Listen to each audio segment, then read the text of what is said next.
James Bond is a fictional character, obviously.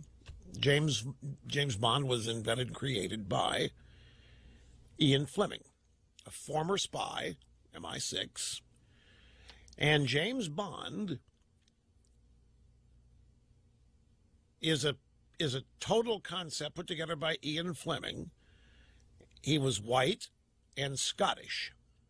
Period. That is who James Bond was.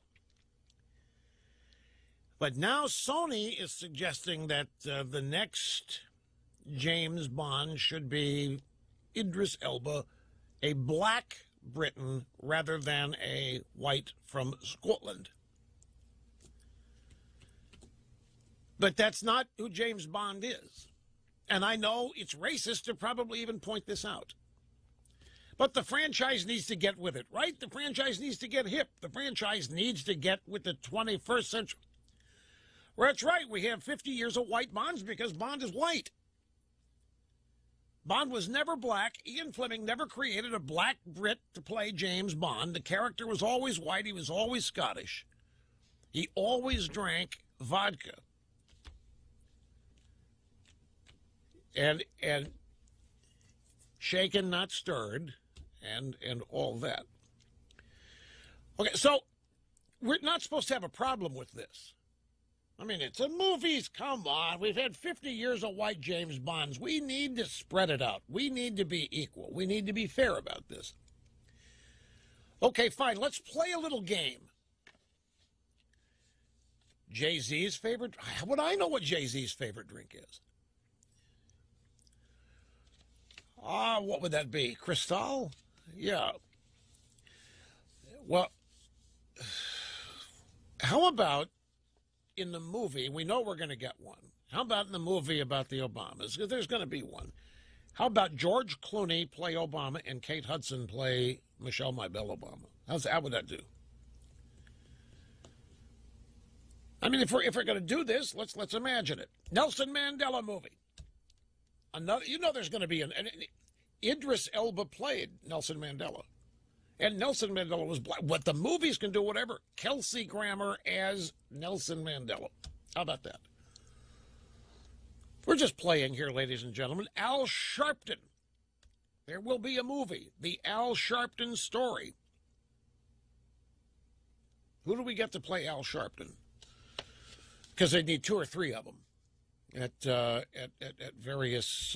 how about Rob Reiner? Rob Reiner to play the early Al Sharpton with the bullhorn and megaphone and all that. General Colin Powell. Colonel Colin Powell. There'll be, there's going to be a series of TV documentaries or movies. How about, who would it be? How about George C. Scott? He played Patton. I know he's dead, but what does that matter? We could reproduce him cinemagraphically. How about, let's see, Condoleezza Rice.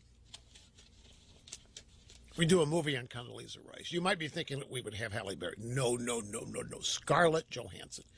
Scarlett Johansson will, all she have to do is take some piano lessons. She's got it. Scarlett Johansson is Condoleezza Rice. Michael Sam. There's going to be a movie on Michael Sam. And if Idris Elba is going to play James Bond, and if it's a natural fit, and it's the only way we can go, and then let's see. How about Hugh Grant as Michael Sam? Now, what has your reaction been to all? Oh, no. I can see on Snerdley's face, he's laughing, he gets it. But no, this would never fly. Of course not, it wouldn't fly. Now, admittedly, all these characters I've mentioned are real-life characters, and James Bond has never lived, per se. He's a fictional character. But he was white and Scottish. Oh, I know they're doing it with comic books. There's now the African-American version of Annie. Captain America coming up. I know all of this stuff is let's see, they're doing Annie. Remember, they did it with Whitney Houston. There was a movie in 1947 called The Bishop's Wife, And it was remade for Whitney Houston called The Preacher's Wife. You see, sometimes a story is just a story. But we can always make it better. We can always be more fair. We can always be more equal about it. So, fine and dandy. George Clooney and Kate Hudson as Barack and Michelle Obama, and you can have Idris Elba as James Bond. We'll try